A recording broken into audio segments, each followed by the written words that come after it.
नमस्कार, आप सभी का स्वागत है लेट्स लर्न पे। हम लोग एनसीईआरटी पॉलिटी के सीरीज में कक्षा 8 को डिस्कस कर रहे हैं और आज के इस वीडियो में दूसरे अध्याय को डिस्कस करेंगे जिसका कि शीर्षक है धर्मनिरपेक्षता की समझ।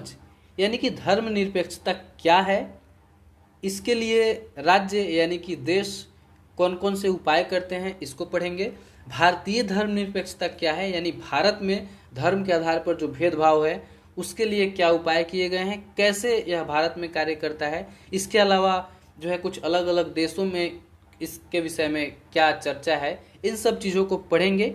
आइए शुरू करते हैं, देखते हैं क्या क्या है। अगर धर्मनिरपेक्षता को एक वाक्य में आपको समझना हो तो आप ऐसे कह सकते हैं कि धर्म पर आधारित कोई भी भेदभाव है या धर्म से संबंधित किसी भी तरह का वर्चस्व है उसको खत्म किया जाना धर्मनिरपेक्षता कहलाता है। यहाँ आपको एग्जाम्पल दिया गया है एक ऐसे व्यक्ति के विषय में जो कोई हिंदू या मुस्लिम है और अमेरिका जैसे देश में रहता है जहाँ ईसाई कट्टरपंथ लोग रहते हैं। अब उनको रहने के लिए जो है घर नहीं मिल रहा है, उनको यह कहा जा रहा है कि तुम जो है हिंदुस्तान के हो, भारत के हो, तो भारत में लौट जाओ, यह ईसाइयों का देश है। अब सोचिए ऐसे व्यक्ति को क्या लगेगा, कैसे लगेगा अमेरिका में रह के कि उसे जो है ईसाई कट्टरपंथ ऐसी बातें कहते हैं। ये बातें यहाँ आपको बताई गई हैं ये समझने के लिए कि जब धर्म के आधार पर भेदभाव होता है तो लोगों को कैसा लगता है। दो सिचुएशन होता है, लोग या तो उल्टा सोच लेते हैं कि जब मैं हिंदू हूँ और मेरे साथ यहाँ ऐसे हो रहा है तो ईसाइयों के साथ भी मेरे भारत में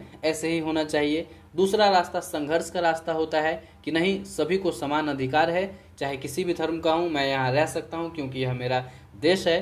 तो ये जो संघर्ष का तरीका है यही धर्मनिरपेक्षता कहलाता है कि सभी धर्म के लोगों को समान अधिकार होना चाहिए। आइए चैप्टर को स्टार्ट करते हैं। सबसे पहले इतिहास से संबंधित कुछ घटनाओं को एग्जाम्पल के रूप में बताया गया है ताकि आप धर्मनिरपेक्षता को अच्छे से समझ पाए।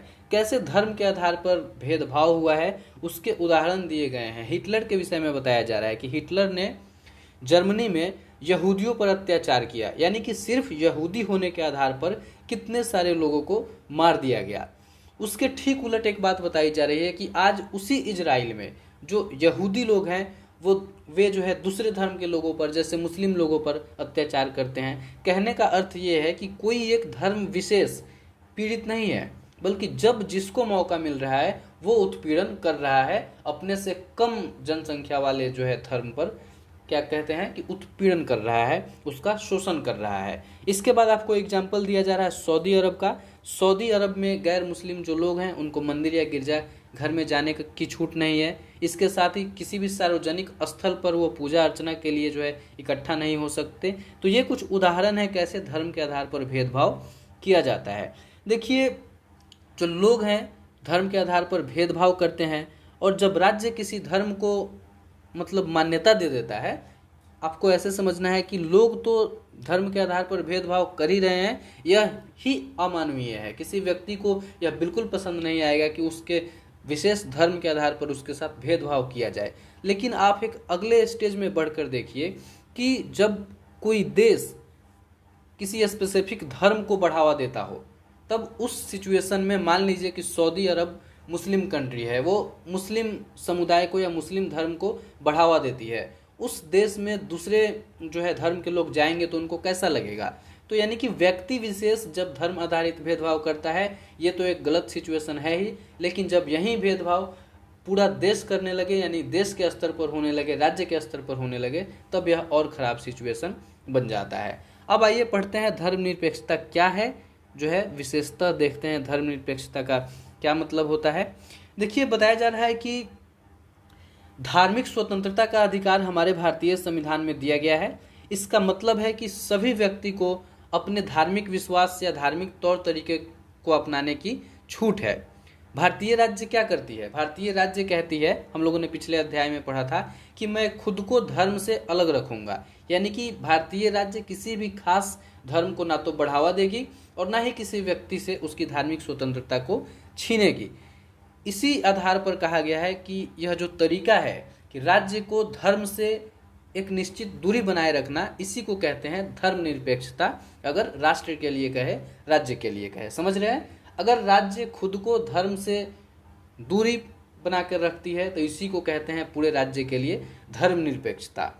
ओके, आइए आगे बढ़ते हैं। अब यहाँ सवाल आता है कि आखिर धर्म को राज्य से अलग क्यों रखे, क्यों धर्म को राज्य से अलग रखना महत्वपूर्ण है। तो देखिए, आप सभी जानते हैं किसी भी एक देश में अलग अलग धर्म के अलग अलग समुदाय के लोग रहते हैं।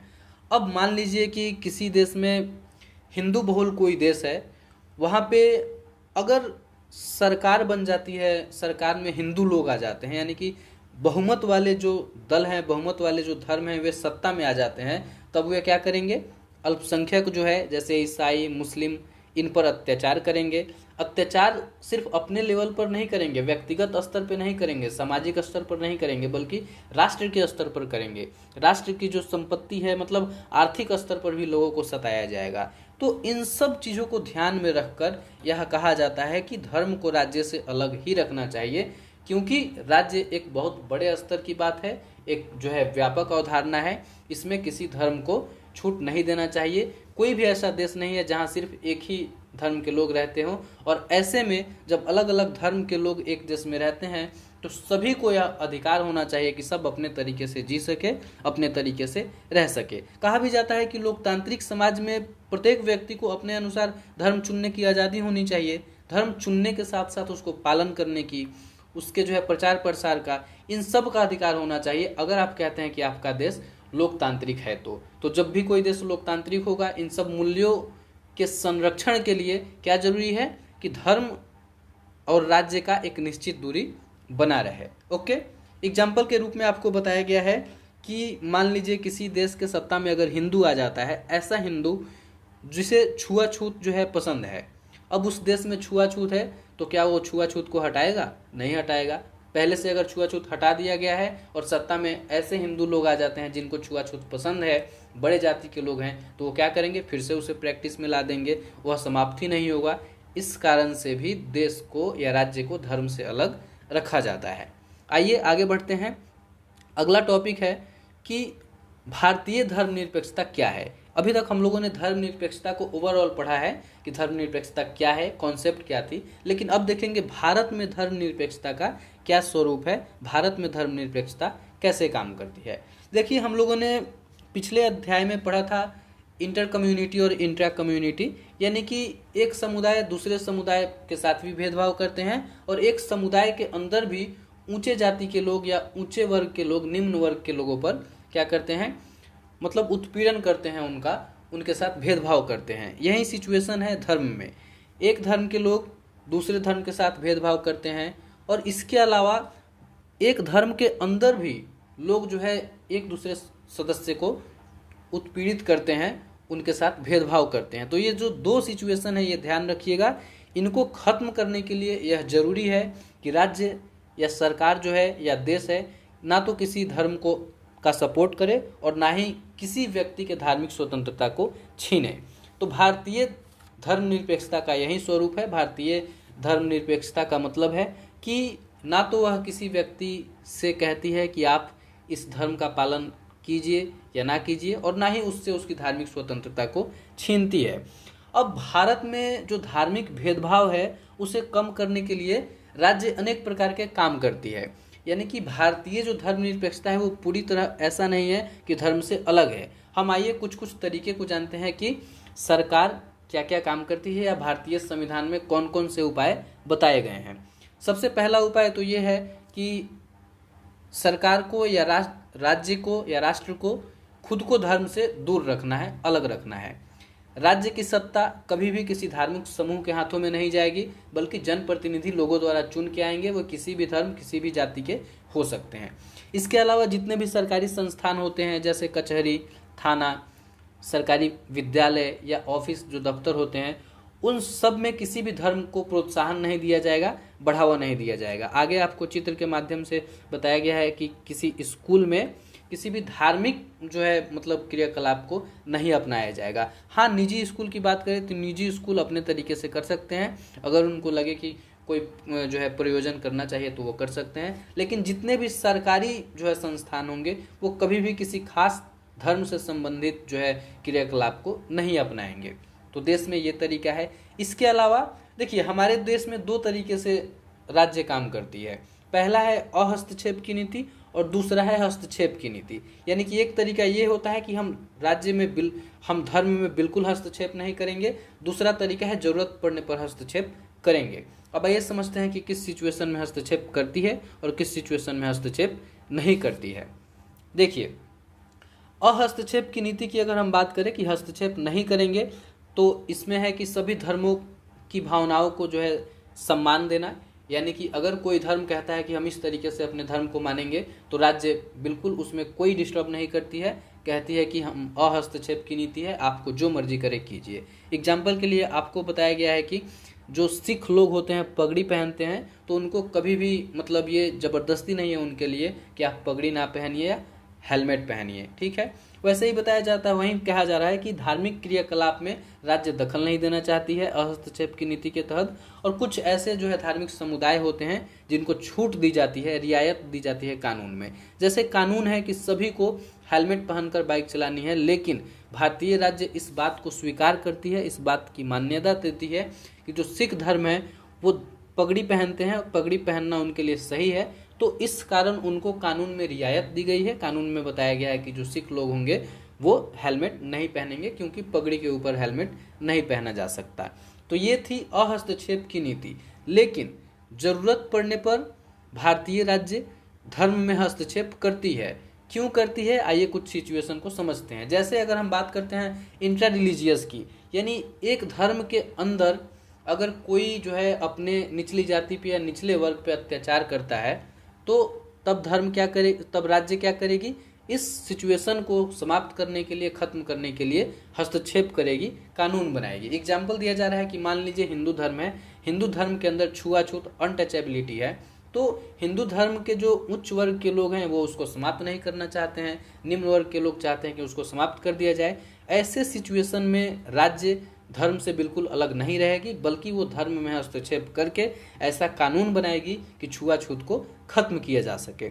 ऐसे ही संपत्ति के अधिकार की बात की गई है। आगे बढ़ते हैं कि क्या होता था, संपत्ति के अधिकार का मामला धार्मिक मामला है कि किसी भी माँ बाप के संपत्ति में बेटे को, बेटी को, किसको संपत्ति दिया जाए, यह धर्म के आधार पर, मतलब परंपरा के आधार पर तय होता था। लेकिन समानता के अधिकार को ध्यान में रखते हुए सरकार या राज्य इस मामले में आगे बढ़ती है, राज्य हस्तक्षेप करती है और नया कानून बनाती है कि बेटों के साथ साथ बेटियों को भी संपत्ति में अधिकार दिया जाएगा, माँ को भी बराबर अधिकार दिया जाएगा। आप 2005 का कानून पढ़ते हैं, हिंदू अधिकार अधिनियम, ठीक है। और भी कुछ तरीके होते हैं, जैसे कि किसी धार्मिक समुदाय को या किसी जो है धर्म के लोग अगर अल्पसंख्यक हैं, तो उनको राज्य सहायता भी करती है, हस्तक्षेप के रूप में आर्थिक सहायता दी जाती है। मान लीजिए अगर पता चलेगा मुस्लिम समुदाय के लोग कहीं कमजोर पड़ रहे हैं, अपने धर्म का प्रचार प्रसार अच्छे से नहीं कर रहे हैं, तो हो सकता है कि राज्य उनको किसी विशेष क्षेत्र में आर्थिक सहायता दे दे कि आप स्कूल बना लीजिए या किसी खास प्रकार का इंस्टीट्यूशन बना लीजिए और अपने धर्म को बढ़ावा दीजिए, ताकि विविधता बनी रहे, सभी लोगों का सम्मान होते रहे। तो ये कुछ हस्तक्षेप की नीति को हम लोगों ने पढ़ा कि जरूरत पड़ने पर कैसे भारतीय राज्य धर्म में हस्तक्षेप भी करती है। आगे अमेरिका के विषय में बताया गया है कि अमेरिका में धर्मनिरपेक्षता इस तरीके का है कि राज्य और धर्म बिल्कुल एक दूसरे से अलग है। किसी भी सिचुएशन में राज्य धर्म में हस्तक्षेप नहीं करती है, अमेरिका का यह नीति है। यानी कि अगर आपसे कहा जाए धर्मनिरपेक्ष को डिफाइन कीजिए, तो यह अलग अलग देश में अलग अलग तरीके से हो सकता है। भारत में हम लोगों ने पढ़ा कि हस्तक्षेप नहीं भी करती है, जरूरत पड़ने पर हस्तक्षेप करती भी है। अमेरिका के विषय में हम लोगों ने पढ़ा कि अमेरिका जो है वहाँ धर्म और राज्य बिल्कुल अलग है, किसी भी सिचुएशन में राज्य धर्म में हस्तक्षेप नहीं करेगी। यहाँ एक एग्जाम्पल दिया जा रहा है कि अमेरिकी स्कूल में जो है एक वफादारी की शपथ ली जाती है, लेकिन उसमें बिल्कुल छूट दिया गया है कि अगर किसी भी बच्चे को लगे कि उससे उसका मतलब धार्मिक आस्था को ठेस पहुँच रही है, तो वह उसको दोहराने से बच सकते हैं। इसके अलावा भी बहुत सारे लोगों ने इस शपथ को, इस वफादारी के शपथ को कोर्ट में चुनौती दी है। ये बातें कुछ बताई जा रही हैं, तो इसको जानना जरूरी था। तो यहाँ हम लोगों ने अमेरिका और भारत के सिचुएशन में अंतर समझ लिया कि अमेरिका में राज्य और धर्म बिल्कुल अलग है, जबकि भारत में जरूरत पड़ने पर राज्य धर्म में हस्तक्षेप कर सकता है। ओके, चलिए आगे बढ़ते हैं। बताया जा रहा है कि भारत में क्या है, नागरिकों को धार्मिक स्वतंत्रता दी गई है। मौलिक अधिकार वाले चैप्टर में हम लोगों ने पिछले अध्याय में पढ़ा था, धार्मिक स्वतंत्रता का अधिकार दिया गया है लोगों को। लेकिन क्या इतना सारा काम करने के बावजूद भी हमारे देश से यह धार्मिक भेदभाव खत्म हो चुका है? क्या पूरे तरीके से हम आज धर्मनिरपेक्ष हैं?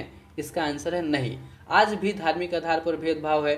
भेदभाव क्या है, आज तो बढ़ते जा रहा है, कट्टरता बढ़ रही है। हिंदू लोग जो है मुस्लिम को पसंद नहीं करते, मुस्लिम लोग हिंदू को पसंद नहीं करते। तो आप सोचिए कि ये सारी बातें क्यों हो रही है। एक्चुअली इसकी शुरुआत ही बहुत पहले से हुई है। किसी भी जो है समाधान की ज़रूरत क्यों पड़ती है? जब समस्या होती है, समाधान की ज़रूरत आज़ादी के समय पड़ी, यानी कि उसी समय से ये समस्या चली आ रही है और आज भी ये समस्या है। आज भी कोर्ट में इस मामले को लेकर लोग जाते हैं। तो हमें इस मामले में संवेदनशील बनना होगा। अगर आप समझदार हैं तो इस बात को समझिए, कभी भी कट्टरता पूर्ण तरीके से नहीं सोचिए। जहाँ भी ऐसा कुछ हो रहा है, आप कोशिश कीजिए कि लोगों में इस बात की जागरूकता फैलाई जाए कि धर्म के आधार पर भेदभाव करना उचित नहीं है। ये यहाँ अपना चैप्टर समाप्त होता है। यहाँ बॉक्स में एक बात बताई गई है फ्रांस के विषय में कि फरवरी 2004 में फ्रांस में एक कानून बनाया गया। इस कानून में प्रावधान किया गया कि कोई भी विद्यार्थी इस्लामी बुर्का, यहूदी टोपी या बड़े बड़े ईसाई क्रॉस जैसे धार्मिक अथवा राजनीतिक चिन्हों या प्रतीकों को धारण करके स्कूल में नहीं आएगा। देखिए, ये बात इसलिए यहाँ बताई गई है कि फ्रांस में भी कैसे धर्मनिरपेक्षता का पालन किया जाता है, यानी कि भेदभाव नहीं होना चाहिए। भेदभाव को समाप्त करने के लिए अलग अलग देश अपने अपने तरीके से काम करती है, कानून बनाती है। यहाँ अपना चैप्टर समाप्त होता है। फिलहाल के लिए धन्यवाद। वीडियो कैसा लगा बताइए नीचे कमेंट बॉक्स में। साथ ही नए हैं तो चैनल को सब्सक्राइब कर दीजिए। वीडियो अच्छा लगा हो तो लाइक कीजिए और एक दो जगह शेयर भी कर दीजिएगा। मिलते हैं नेक्स्ट वीडियो में।